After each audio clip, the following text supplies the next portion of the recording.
Celui qui croise ton chemin, au malade, au pauvre, à l'orphelin, à l'étranger qui demeure chez toi.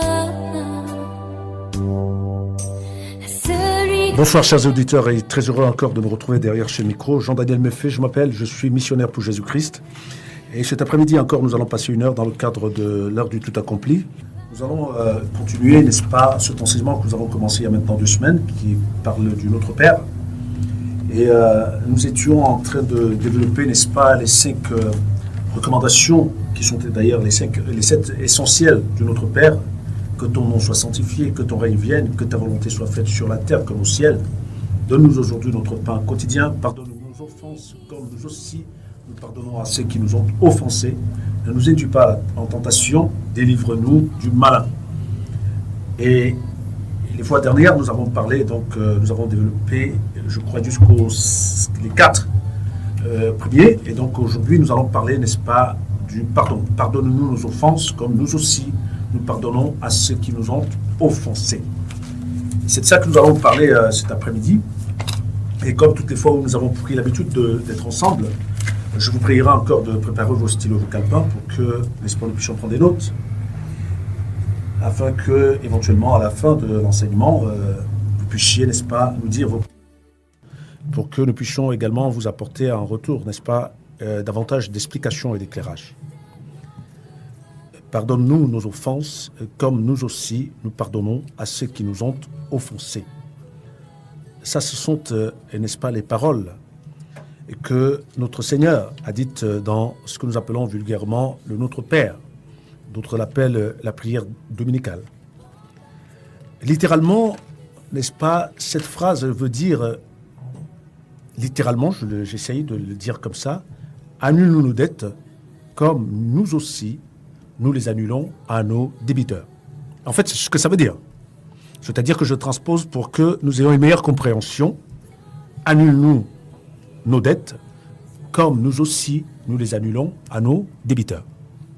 Voilà à peu près, n'est-ce pas, le sens de ce que Jésus, n'est-ce pas, voulait dire dans, n'est-ce pas, le pardon des offenses. Mais évidemment, la particularité, n'est-ce pas, de cette phrase, et c'est que elle nous enseigne à aller vers Dieu pour, n'est-ce pas, obtenir le pardon pour nos offenses, mais elle nous conditionne aussi, n'est-ce pas, à pardonner, j'ai même envie de dire, à pardonner d'abord à ceux qui nous ont offensés. En réalité, Dieu nous montre que il ne nous accordera son pardon que si nous-mêmes nous sommes prêts et capables de pardonner à ceux qui nous ont offensés. Je le dis aussi parce que qui d'entre nous ne l'a jamais dit? Ah bon, je ne peux pas pardonner à tel parce qu'il m'a fait telle chose. Je ne peux pas faire telle chose parce que je n'ai pas fait telle chose. Et c'est une mauvaise attitude parce que cela, n'est-ce pas, parfois, est même la source de nos problèmes. Il me souvient qu'il y a quelques années, j'étais en France et j'ai surpris, n'est-ce pas, l'épouse du pasteur principal de l'assemblée que je fréquentais, qui avait certainement des accords, je n'ai pas envie de dire l'animosité envers un frère, et elle le menaçait en lui disant justement qu'elle allait lui fermer toutes les possibilités de faire quoi que ce soit dans cette assemblée, parce qu'elle en avait le pouvoir. Et moi, je venais derrière et j'ai entendu ce qu'elle lui disait. Et je lui ai dit spontanément, elle avait fait attention, Michel, parce que si toi, tu lui fermes les portes ici, le Seigneur risque de te fermer les portes du royaume. Et c'était tellement spontané que je suis sûr que ce n'est pas moi qui lui parlais, mais que c'est le Seigneur qui lui parlait au travers de moi. Et ce jour-là, n'est-ce pas, cet enseignement de Jésus a pris tout son sens. Il faut bien que nous comprenions ces choses. Et nous, particulièrement, nous qui sommes les leaders, n'est-ce pas, dans l'œuvre de Dieu, très souvent nous sommes uniques. Et c'est d'ailleurs pour ça que j'avais insisté sur le fait que Jésus ait séparé le reste des péchés de l'iniquité. Très souvent nous sommes uniques du fait, n'est-ce pas, des positions d'autorité que nous occupons. Et nous avons souvent tendance, justement, à être assez intransigeants. Et très souvent, nous ne savons pas pardonner. Et c'est aussi peut-être pour ça que nous avons plein d'assemblées qui sont dans l'état où ils sont, parce que et si les leaders ne savent pas pardonner, ça veut dire que Dieu ne pardonnera pas à ses leaders aussi. Parce que c'est pas moi qui le dis, c'est le Seigneur qui nous l'a dit. Si il a enseigné, rappelons-nous que ceux à qui il a dit ces choses sont devenus les premiers leaders de l'Église. Ça veut dire que cet enseignement s'adressait d'abord aux leaders. Et c'est pour ça que j'insiste là-dessus. Cet enseignement, je le dis parce qu'aujourd'hui, malheureusement, quand on lit les Saintes Écritures, et lorsqu'on les transcrit ou on les transpose, comme beaucoup le font, ou on les interprète, souvent, les leaders ne se sentent pas concernés. On a l'impression que parce qu'on est leader, les Saintes Écritures ne nous concernent pas. Ça concerne ceux qu'on conduit, ce que nous appelons vulgairement les brebis, les âmes.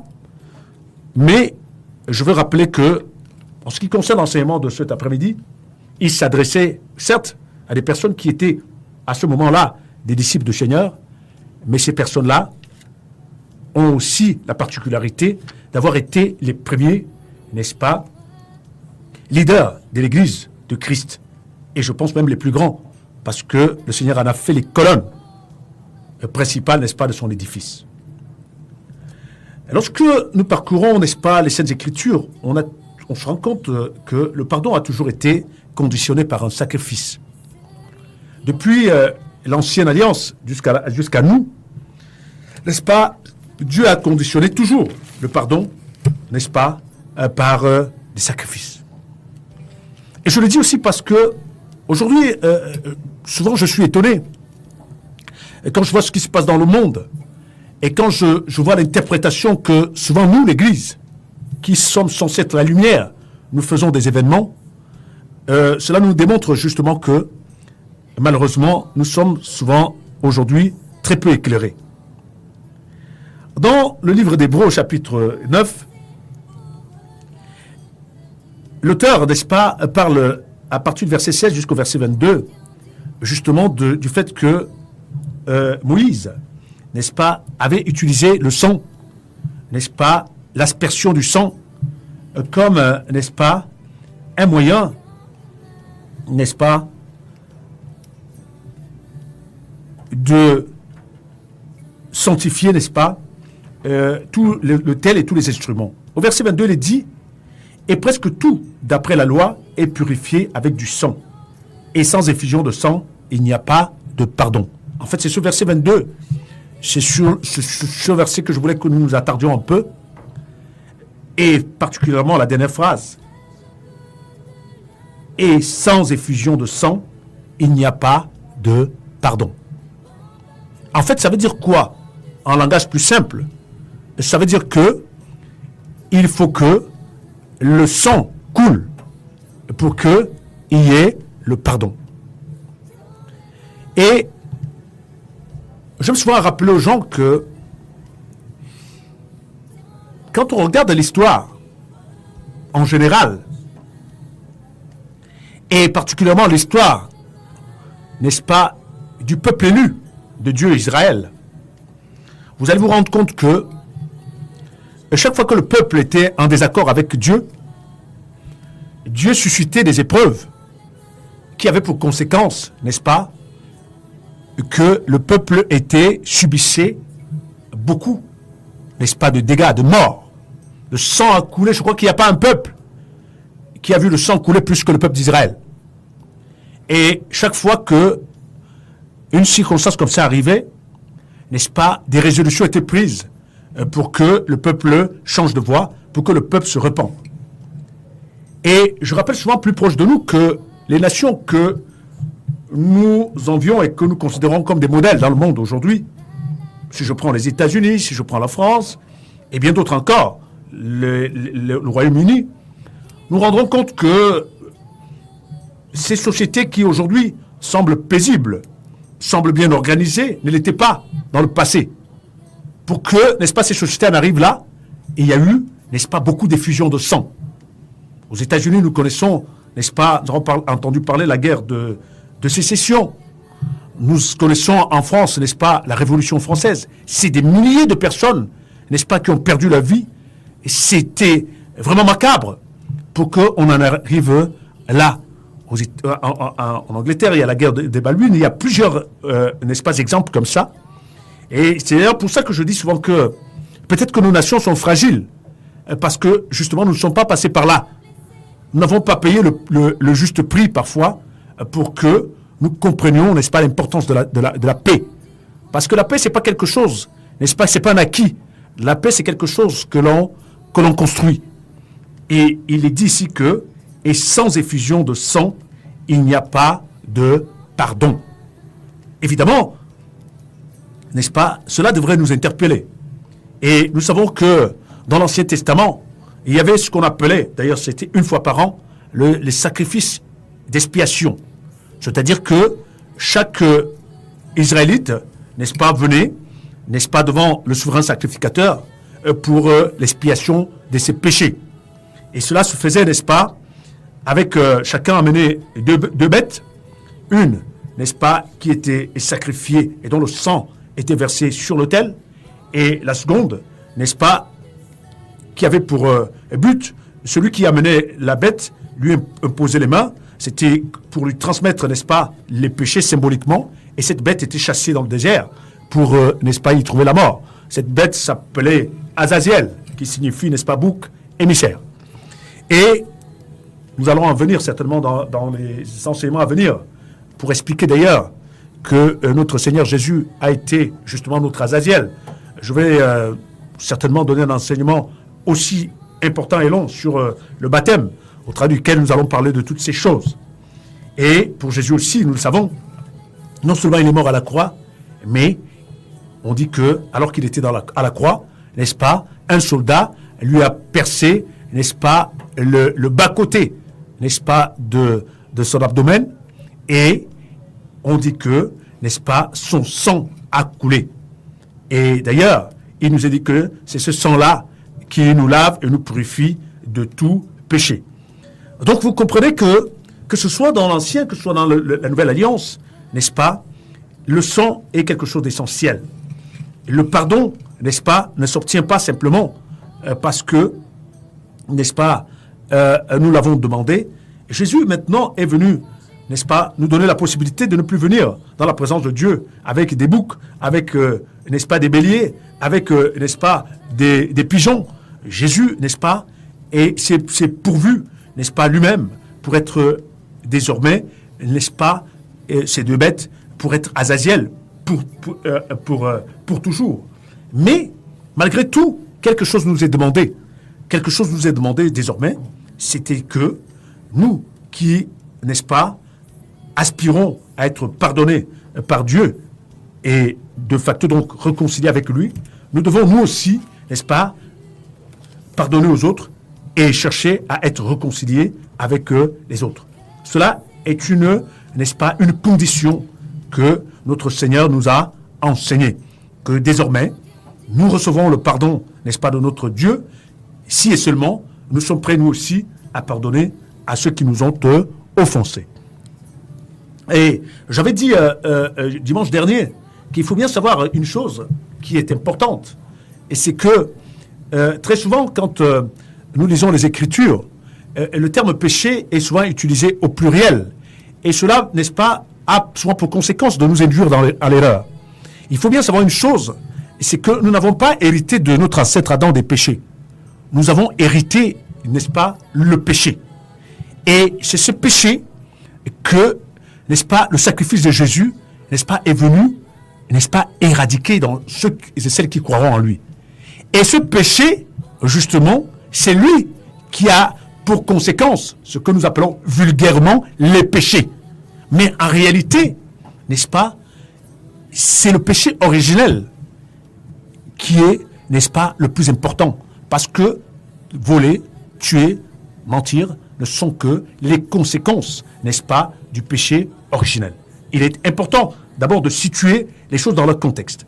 Ça veut donc dire quoi? Ça veut donc dire que lorsque nous allons, n'est-ce pas, vers le Père et dit pardonne-nous, c'est vrai que ce qui nous pose problème, c'est parce que il est dit pardonne-nous nos offenses.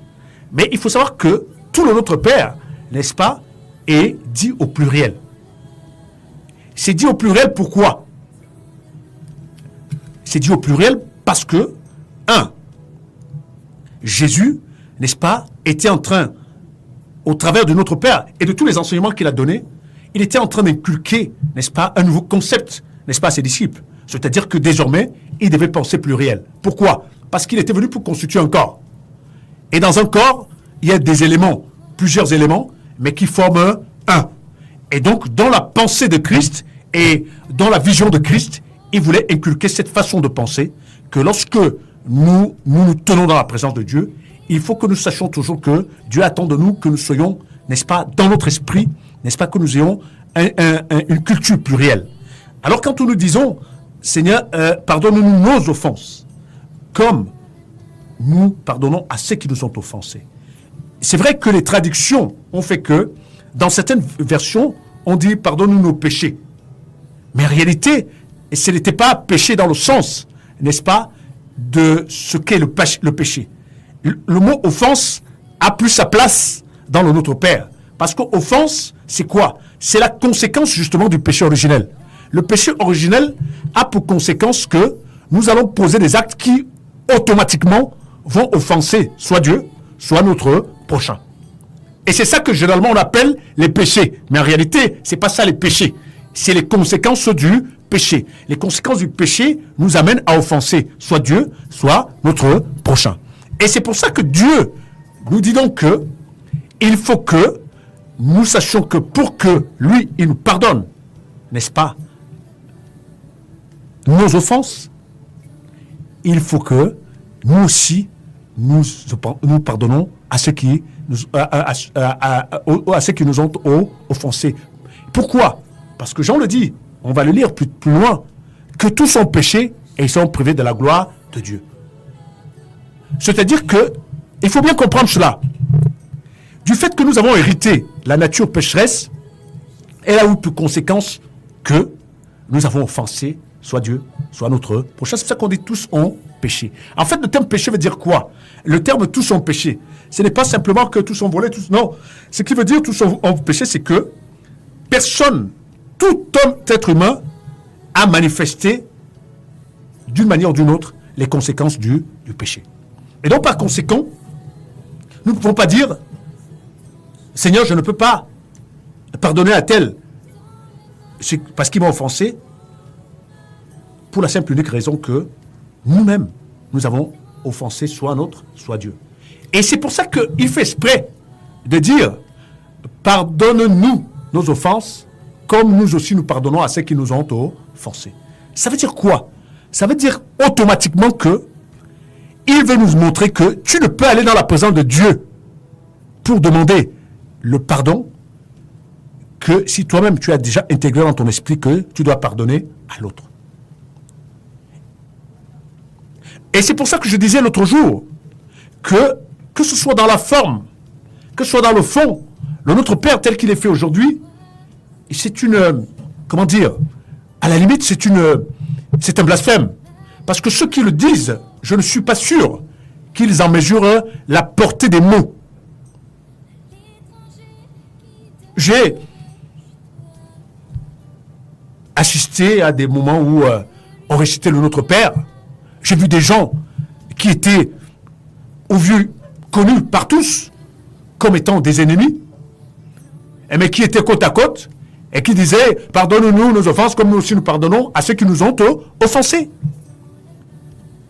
Des personnes que tout le monde connaît, qu'elles sont, n'est-ce pas, en conflit ouvert l'une contre l'autre, mais elles récitent ça et tout le monde dit Amen. Moi, j'ai récité le Notre Père pendant des années.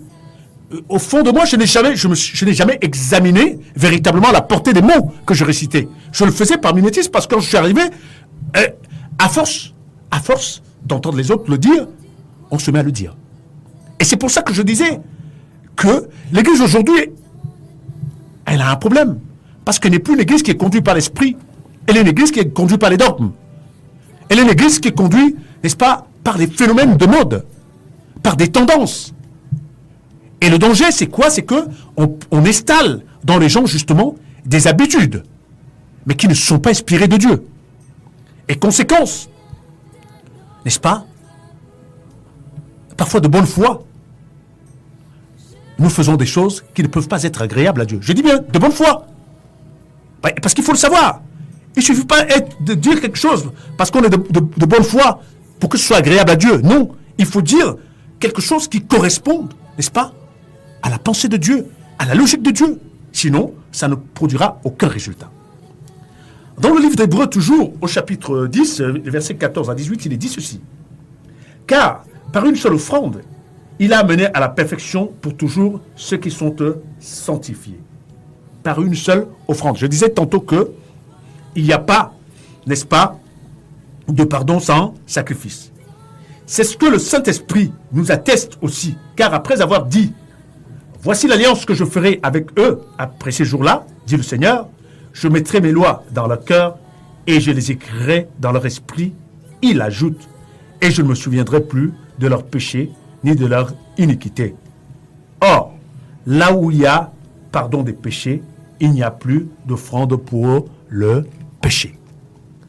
Là où il y a, n'est-ce pas, pardon de péché, il n'y a plus d'offrande pour le péché. Et c'est pour ça que je disais tantôt que, dans le passé, les Israélites étaient obligés, une fois par année, d'apporter, n'est-ce pas, des bêtes qui allaient servir pour le sacrifice d'expiation, c'est-à-dire le pardon des péchés. Et dans la Nouvelle Alliance, donc, Jésus est devenu, donc, n'est-ce pas, l'équivalent de ces deux bêtes. Et il est donc, n'est-ce pas, le don de Dieu pour notre expiation, mais cette fois-là, une expiation, n'est-ce pas, éternelle, pour tous ceux et celles qui croiront en lui. Et, comme je disais la dernière fois, que dans le fond, notre Père est un enseignement profond et un enseignement essentiel. C'est-à-dire que le Notre Père nous montre justement que pardonner aux autres, il n'est pas simplement quelque chose qui nous est demandé, mais cela devient même, comment dirais-je, à la limite,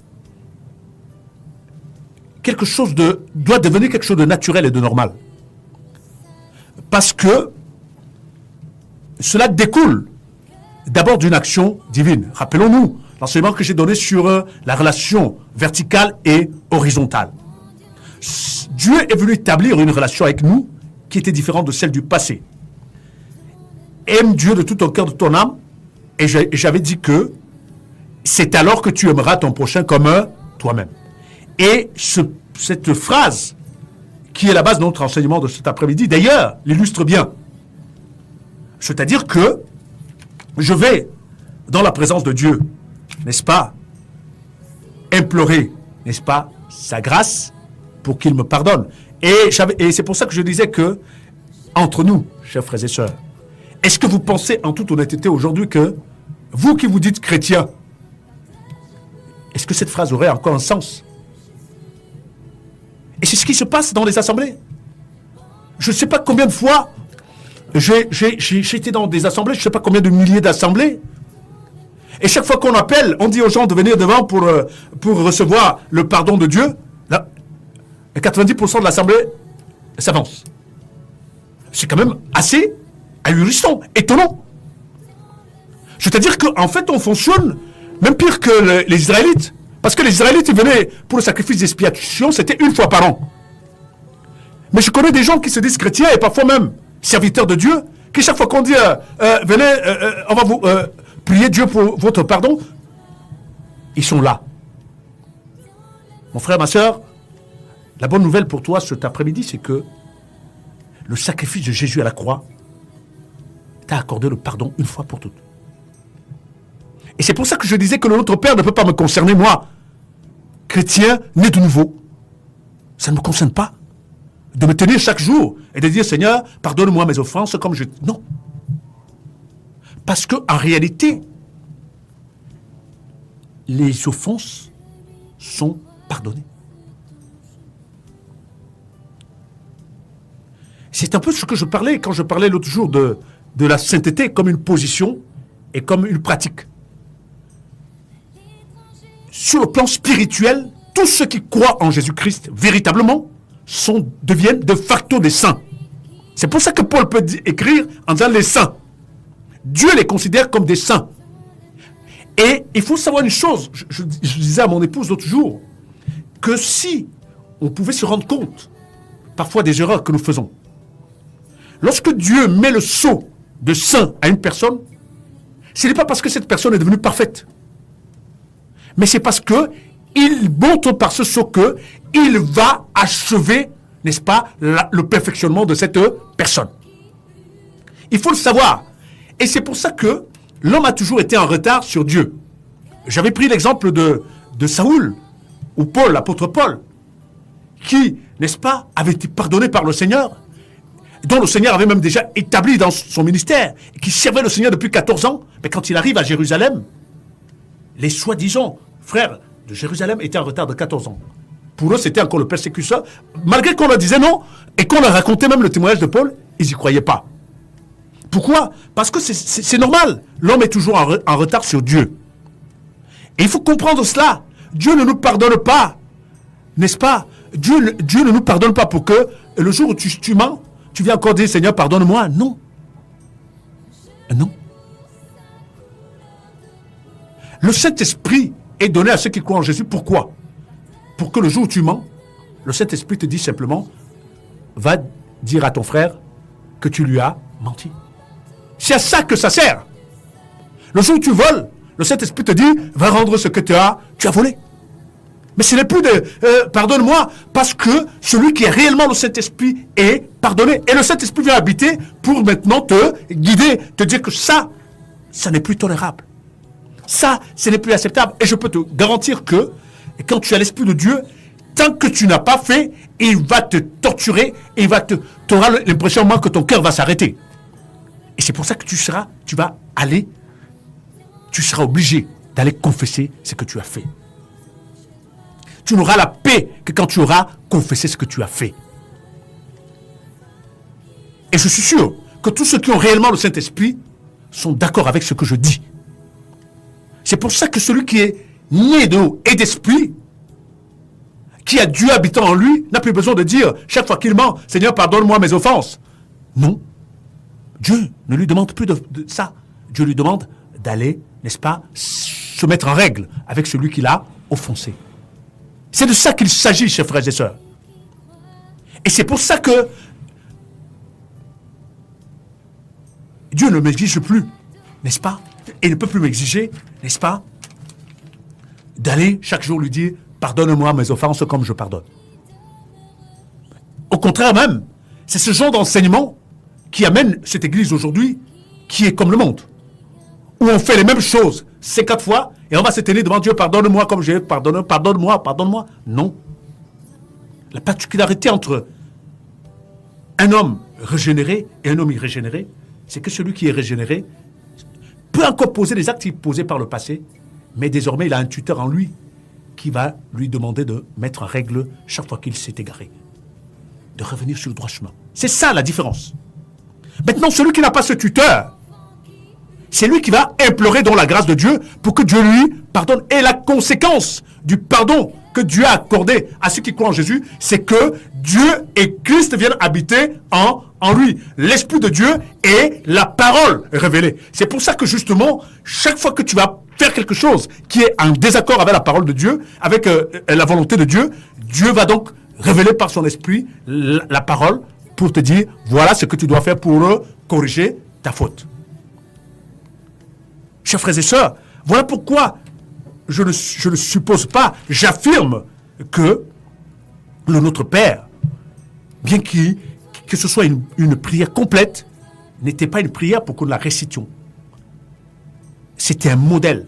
C'était, n'est-ce pas, pour nous montrer, n'est-ce pas, comment, désormais, Dieu voulait établir une relation entre lui et l'homme, entre le Créateur et la créature. Dimanche, on aura le temps, je l'espère, lorsqu'on conclura, ou peut-être vendredi, ça dépendra du Saint-Esprit, d'expliquer donc, de façon, je l'ai dit, et je le répète chaque fois, la vraie signification du Notre Père. La vraie compréhension que nous, en tant qu'aujourd'hui, chrétiennes de nouveau, nous devons avoir du Notre Père, pour que, justement, nous ne le fassions plus parce que les autres le font, pour que nous ne le fassions plus. Parce qu'on dira que si nous ne le faisons pas, ça veut dire que nous ne sommes pas chrétiens.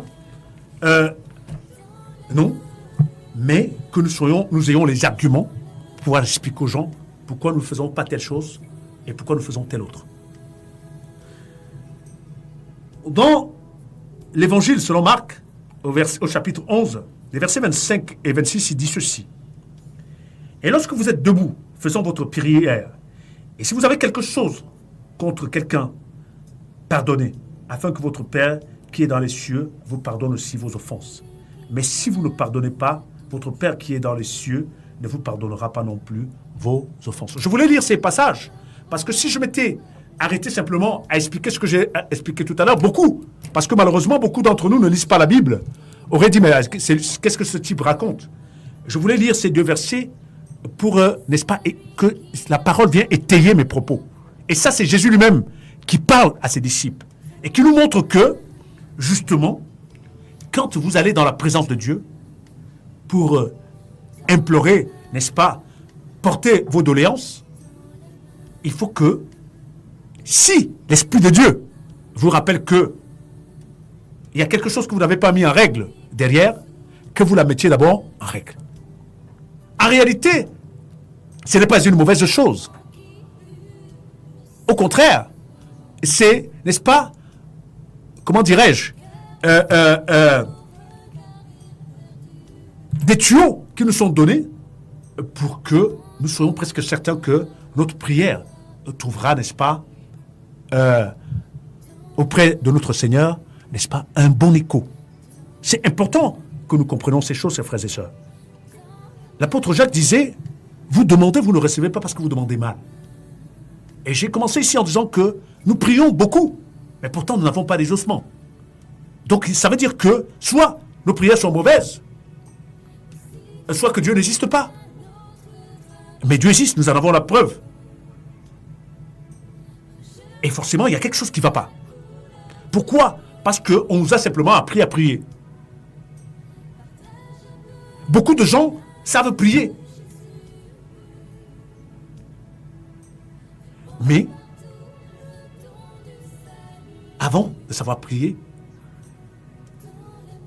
Jésus a enseigné à ses disciples. Dans ce chapitre 11 de Luc, on l'a lu, on dit que les disciples ont dit « Enseigne-nous à prier ». Mais Jésus n'a pas commencé par enseigner la prière.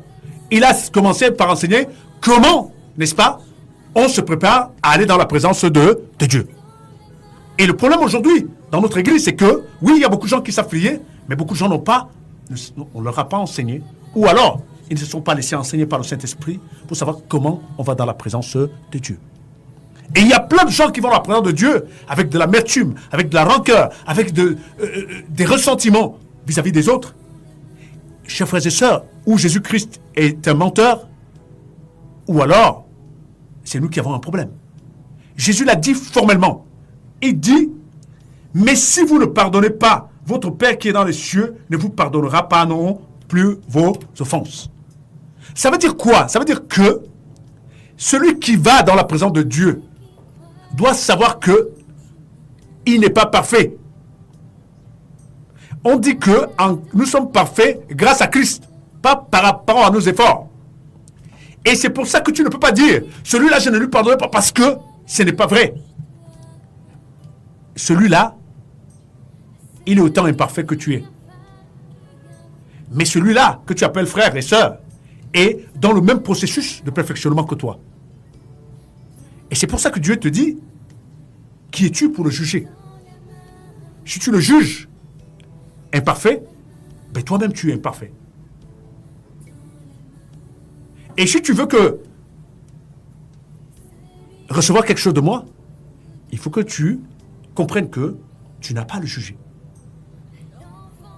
Le même sacrifice qui nous donne la possibilité d'aller dans la présence de Dieu, implorer sa grâce, le même sacrifice a été accordé à l'autre. Et comme il ne nous a pas été accordé à nous parce que nous étions parfaits, il n'a pas été accordé à l'autre parce qu'il était parfait. Je me rappelle toujours, il y a quelques années en arrière, j'ai fait, je donnais des enseignements dans une radio voisine à celle-ci, Et il y avait des gens qui venaient chez moi se faire enseigner les week-ends. Et il y avait un vieux monsieur, je crois qu'il se reconnaîtra s'il me suit, et qui chaque fois se plaignait, il me disait, il y a trop de péché ici. Et chaque fois il répétait ça, il y a trop de péché, il y a trop de péché. Et puis un jour, je l'ai fait asseoir, je lui ai dit, vieux, c'est quand même étonnant. Je lui ai dit, pour quelqu'un qui me dit qu'il a quelques années de marche avec le Seigneur, c'est étonnant. Je lui dis, parce que moi, le Seigneur m'a établi pour contribuer à perfectionner des imparfaits. C'est ce qui est écrit dans les Saintes Écritures, que les ministères sont offerts à l'Église pour le perfectionnement des saints. Et c'est ça, et je prends souvent ce verset exprès. On dit des saints, mais on dit le perfectionnement. Ça veut donc dire qu'ils sont saints, malgré qu'ils sont imparfaits. Et la responsabilité du ministère que je suis, c'est de contribuer, pas de les rendre parfaits. C'est pas moi qui les rends parfaits. Je ne suis qu'un instrument que le Saint-Esprit utilise pour les rendre parfaits. Comme il veut, quand il veut, et le temps qu'il le veut. Ce n'est pas mon problème. Et la seconde chose que je lui ai dite, c'est que le Sauveur du monde, Jésus-Christ, est venu sauver, n'est-ce pas, des pécheurs. Pas des hommes parfaits. Et donc, la responsabilité du serviteur que je suis, c'est d'encadrer des personnes imparfaites que le Seigneur envoie vers moi, jusqu'à ce qu'il fasse d'elles ce qu'il voudra qu'elles soient. Je l'ai ramené à Ésaïe 11. On l'a lu l'autre jour, où on nous disait à peu près à quoi va ressembler, n'est-ce pas, l'Église. Où, n'est-ce pas, le lion et l'agneau, le loup et le pourront cohabiter. Mais ils ne resteront pas le lion et le loup. Ils seront transformés pour que ce qui semblait impossible devienne possible. Que deux êtres qui ne pouvaient pas cohabiter deviennent. Et j'avais dit à ce vieux, tu sais, la particularité de ma façon de travailler, c'est quoi? C'est de ne pas étouffer les gens. Parce que c'est ce qui se passe malheureusement dans les assemblées. C'est-à-dire que les assemblées sont faites de lions, de loups, de panthères, de tigres, mais les leaders veulent qu'ils paraissent, n'est-ce pas, des brebis et des agneaux. Et ça s'appelle de l'hypocrisie. Et c'est pour ça que ces personnes ne sont pas transformées. Mais celui qui est réellement conduit par le Saint-Esprit, n'est-ce pas, laisse les gens être ce qu'ils sont. Parce que vous ne verrez réellement l'action du Saint-Esprit que si vous acceptez d'abord ce que vous êtes au départ. Parce que c'est ce que Jésus a dit, qu'il va amener le loup, et il va amener l'ours, qu'il va amener le lion, qu'il va amener la brebis, et il va les mettre ensemble. Et naturellement, si vous mettez un loup à côté d'une brebis, naturellement, le loup aura au départ envie, n'est-ce pas, de manger la brebis. Donc c'est des réactions normales. Mais qu'est-ce qui va faire le miracle? C'est justement ce qui va se passer, qu'après un certain temps, ce qui semblait impossible, humainement, devient possible. C'est-à-dire que, donc, ces animaux qui, naturellement, sont antagonistes, n'est-ce pas, arrivent à vivre dans l'harmonie. Ce n'est pas l'action d'un homme, c'est l'action du Saint-Esprit. Vous savez, le monde est obligé de faire l'hypocrisie parce qu'ils n'ont pas la capacité de cette transformation. C'est pour ça qu'on fait semblant de s'aimer. On fait semblant d'être harmonieux. Et malheureusement, l'Église de Christ, n'est-ce pas, s'est conformée au monde. Chers frères et sœurs, ceux qui me connaissent le savent. Là où je conduis les gens, il y a une réelle liberté. Mais, je peux vous garantir, il y a une frontière nette entre la liberté et le libertinage. Je ne confonds pas les deux. Mais il faut que les gens soient libres. Je rappelle souvent aux gens qui viennent chez moi, je leur dis, si dans 3 mois, tu parles comme moi, je te chasse.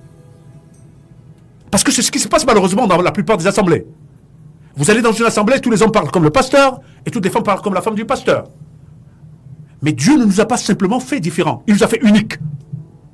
Et Dieu veut justement accomplir son œuvre en laissant chacun dans cette unicité, mais mieux même encore, en la révélant dans tout ce qu'elle est. Parce que nous ne mesurons même pas, nous sommes peut-être à 30% du potentiel dont Dieu nous a dotés. le péché, n'est-ce pas, cache les 70 qui restent. Et le moyen de révéler ces 70, c'est la liberté. Et Satan le sait. Il sait que ce qui est caché est de loin plus glorieux que ce qui est visible.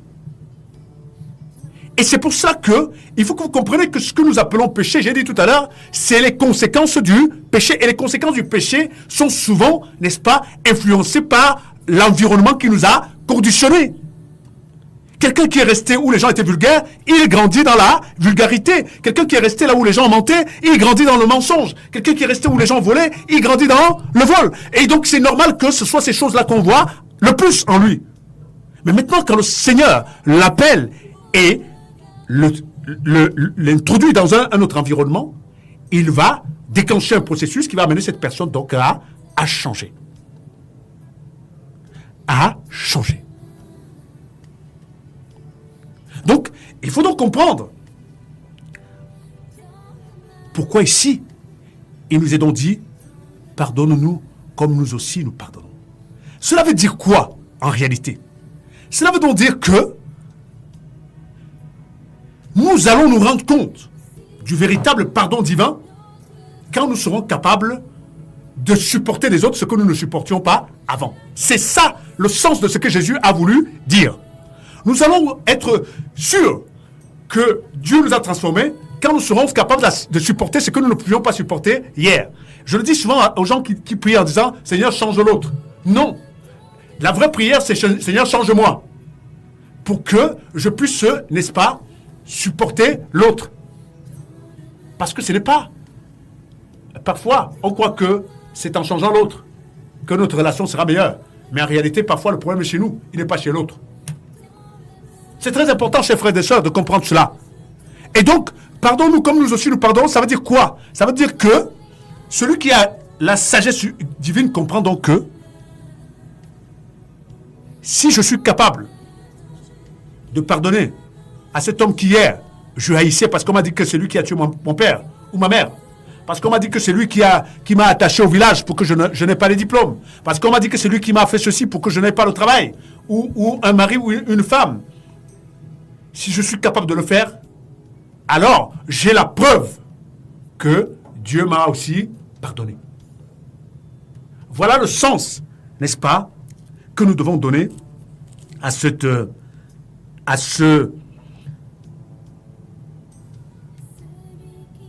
propos de Jésus. Parce que Jésus nous rappelait, les Saintes Écritures nous rappellent que il n'y a pas une seule personne, n'est-ce pas, qui puisse se tenir devant Dieu et dire qu'elle n'a rien à se reprocher.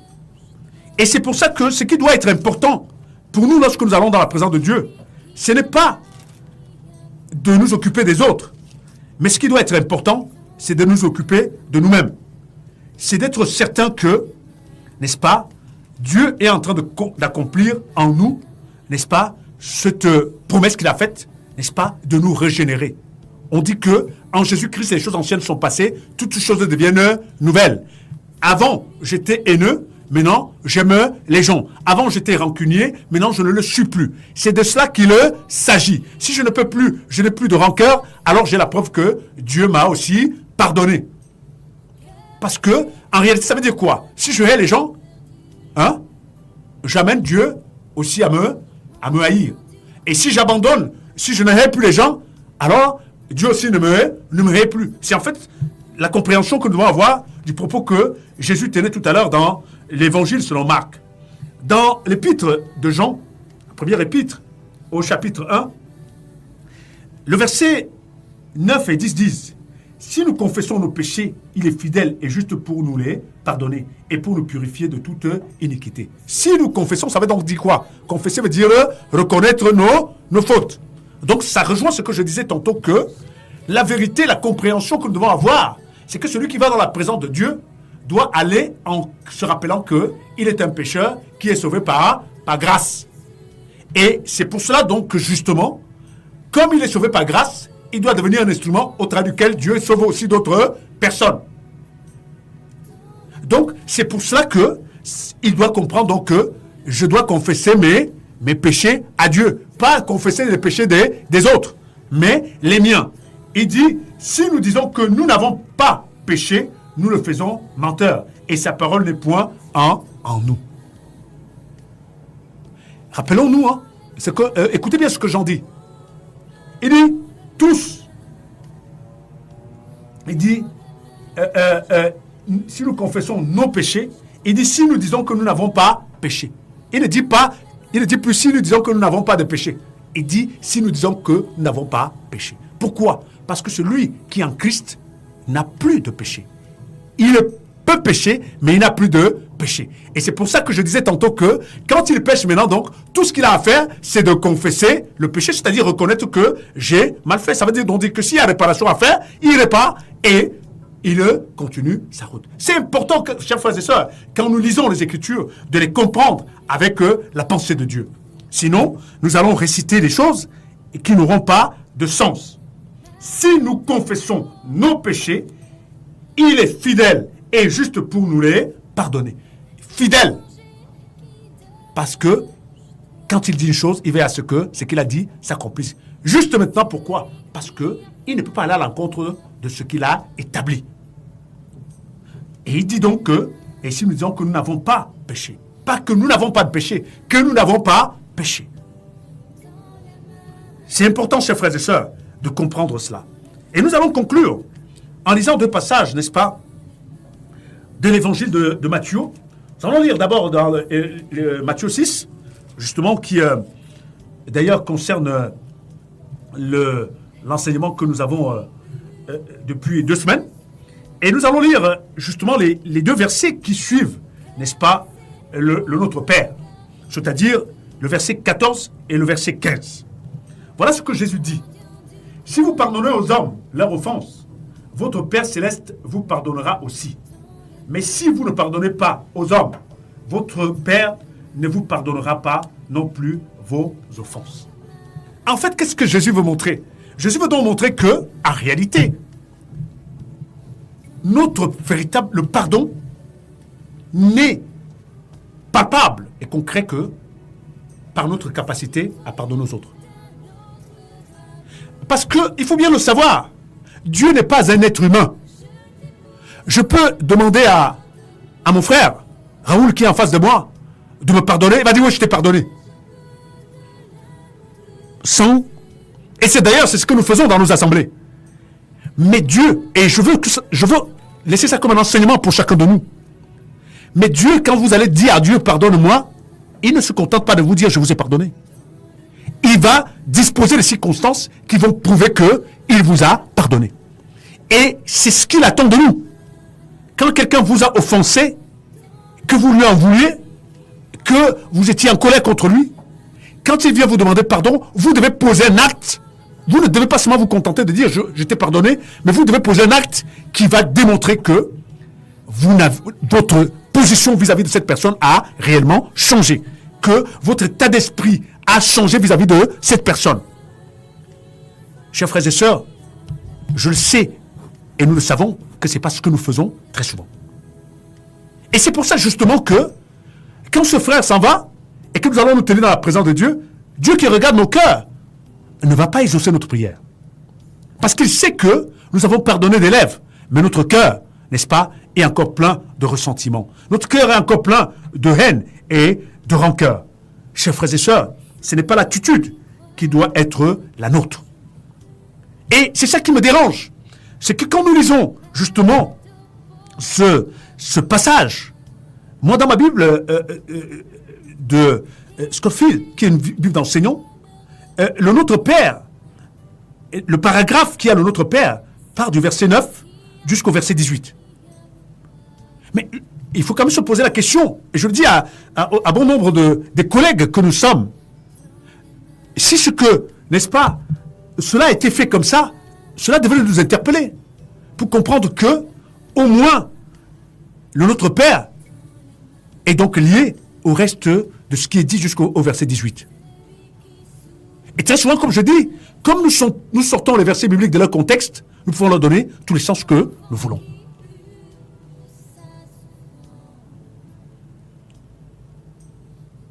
Et je peux vous garantir que bon nombre de choses que j'ai dit depuis qu'on a commencé cet enseignement, Jésus les a dites dans le même sermon. On l'a lu d'ailleurs la dernière fois. Si vous lisez ce sermon sur la montagne, seulement le chapitre 6, vous allez vous rendre compte qu'en réalité, il a expliqué tout ce qu'il a dit dans le Notre Père. C'est pour ça que la dernière fois, je disais que Jésus ne peut pas, vous ne pouvez pas croire que quand il a dit « Donne-nous le pain de ce jour », c'était que nous devons aller nous tenir devant lui pour prier comme ça. Sinon, il n'aurait pas dit un peu plus loin « Ne vous inquiétez pas de ce que vous aurez à manger ». On l'a dit, n'est-ce pas, la fois dernière. Chers frères et sœurs, c'est important que nous arrêtons, n'est-ce pas, de chercher à comprendre Dieu nous parler avec notre intelligence. Pour la simple et unique raison que notre intelligence a été corrompue. Et notre intelligence est encore corrompue aujourd'hui par la distraction. L'ennemi, n'est-ce pas, n'a de cesse de nous distraire. Et c'est pour cela que celui qui veut comprendre Dieu doit d'abord accepter la limite de son intelligence charnelle. Doit reconnaître que par cette intelligence, je ne peux pas comprendre Dieu. Et implorer maintenant la grâce de Dieu pour que Dieu renouvelle, n'est-ce pas, cette intelligence. C'est ce que Paul a dit. Le renouvellement de l'intelligence. J'ai dit que ça, en grec, c'est aniakanios. Il faut que cela se passe dans notre tête pour faire de nous des nouvelles personnes avec une nouvelle intelligence. Pour être à même, n'est-ce pas, de pouvoir donc non seulement accueillir la bonne semence et voir cette semence, n'est-ce pas, produire quelque chose en nous. Matthieu, chapitre 18, versets 21 et 22, il nous est dit ceci. Alors Pierre s'approcha de lui et dit, « Seigneur, combien de fois pardonnerai-je à mon frère lorsqu'il péchera contre moi? Sera-ce jusqu'à 7 fois ?» Jésus lui dit, « Je ne dis pas jusqu'à 7 fois, mais jusqu'à 70 fois 7 fois. » 70 fois 7 fois, en fait, c'est l'infini. Mais on aura certainement l'occasion d'expliquer ce que ça veut dire de façon concrète, mais ce n'est pas le sujet ce soir. Mais, en fait, la réponse de Jésus ici nous montre que deux choses fondamentales. La première chose qu'elle nous montre, et c'est que aussi longtemps que nous serons dans cette chair de mort, nous allons encore pécher. Le péché n'habite plus dans l'homme né de nouveau, dans l'homme régénéré. Mais les conséquences du péché seront encore là. C'est pour ça qu'il dit, c'est pour ça que Jean dit, je rappelle toujours que les épîtres sont des enseignements qui sont adressés directement à des croyants, c'est-à-dire des personnes régénérées. Et Jean n'est pas fou quand il dit, si quelqu'un pêche, et on peut avoir le Saint-Esprit et pécher. On ne vit plus dans le péché parce que le péché n'habite plus en nous, mais on peut pécher. C'est d'ailleurs pour ça aussi que l'apôtre Paul dit, n'attristez pas le Saint-Esprit. Qu'est-ce qui peut attrister le Saint-Esprit si ce n'est-ce pas, un acte de péché? Donc ici, il nous est donc montré, Jésus nous montre donc, s'il dit 70 fois 7 fois, ça veut dire qu'il parle de la même personne, parce que Pierre a dit, si mon frère m'offense, donc moi je prends mon vis-à-vis qui est en face de moi, c'est Raoul. Ça veut dire que Jésus me dit quoi? Même si Raoul pêche 70 fois 7 fois contre moi, il faut que je lui pardonne. Donc il montre que Raoul peut encore pécher pendant X temps. Ça c'est la première chose que nous devons comprendre. Je le dis pourquoi? Parce que nous ne faisons pas attention. Aujourd'hui, on veut paraître parfait. Mais c'est faux. La perfection selon Dieu n'a rien à voir avec la perfection selon les hommes. Les pharisiens, c'était des gens qui observaient, n'est-ce pas, plus ou moins, n'est-ce pas, on va dire la loi. Ils semblaient parfaits. Mais pourtant, ils ont commis la pire des choses. Combattre et contribuer à envoyer à la mort le sauveur du monde. Chers frères et sœurs, faisons attention. C'est encore le cas aujourd'hui. Tous celles qui veulent vivre comme les pharisiens, c'est-à-dire faire des efforts par eux-mêmes, essayer d'être parfaits par eux-mêmes, combattent toujours le Seigneur. C'est obligé. Moi, je ne vous cache pas, il m'arrive encore de mentir. Il m'arrive encore de tricher. Il m'arrive de faire beaucoup de choses. Mais, à la seule différence, c'est que chaque fois que je fais ces choses et que le Saint-Esprit me les montre, je suis triste. je me sens sale, je me sens misérable. C'est pour ça que j'ai la preuve que l'Esprit de Dieu habite en moi. Et c'est pour ça que j'ai la conviction que, malgré tout, il travaille. Et qu'un jour, je serai meilleur qu'aujourd'hui. La seconde chose que nous devons apprendre d'ici, c'est que si l'autre peut donc nous offenser 70 fois, 7 fois, ça veut dire que nous-mêmes aussi, nous pouvons offenser l'autre 70 fois, 7 fois. Parce que nous ne sommes pas meilleurs que l'autre. Parce que c'est ça que Jésus, en réalité, voulait dire à Pierre. Que ne monte pas sur tes grands chevaux. Si je te dis de pardonner à ton frère 70 fois, 7 fois, il dit bien, et Paul dit bien, n'est-ce pas, si ton frère. Il n'a pas dit, si ton prochain. Ça veut donc dire quelqu'un qui croit aussi en Christ comme moi. Et donc Jésus lui montre que si ton frère peut t'offenser, toi aussi tu peux offenser ton frère.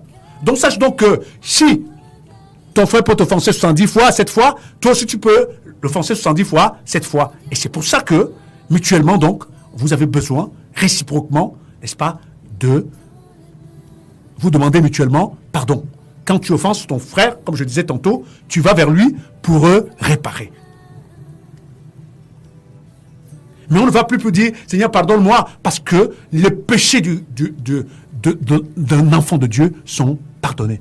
Je disais ça l'autre jour, que le statut d'enfant de Dieu, il dit, mais à tous ceux qui l'ont reçu, à ceux qui croient en son nom, elle a donné le pouvoir de devenir enfant de Dieu.